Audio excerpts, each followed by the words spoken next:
I'm KT McFarland, and welcome to DEFCON 3. You know, the White House seemingly can't stop that political storm in Congress over the trade of 5 Taliban leaders for Sergeant Bo Bergdahl.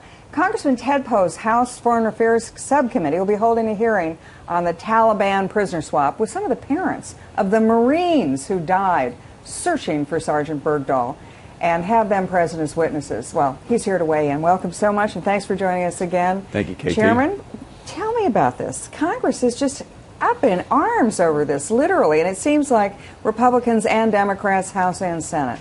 Well, he passed a law that this president signed to prevent from happening exactly what happened. And the president ignored the law. He didn't notify Congress. He did not justify why it's in the national security interest to release these criminals from Gitmo. Did that 5 times, 5 violations of the law. And we are mad about it because the law was violated. Plus, set aside that Bergdahl is not quite the American hero, and these 5 people are just awful outlaws.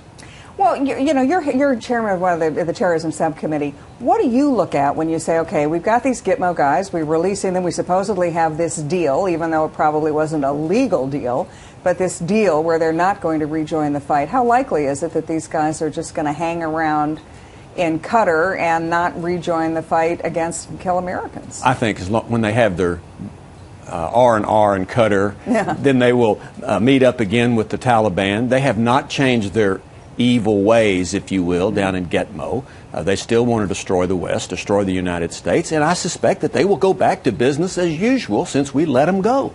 Well, do we have any ability to track these guys?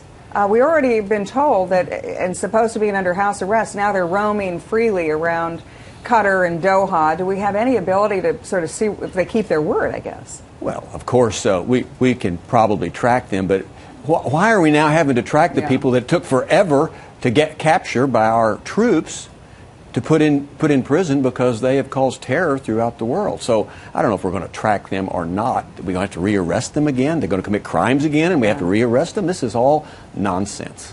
When you're talking now, you're talking to some of the families of American Marines who went out searching for the missing Sergeant Bergdahl, which is what our people do. We don't leave anybody behind. We go look for the people who are missing.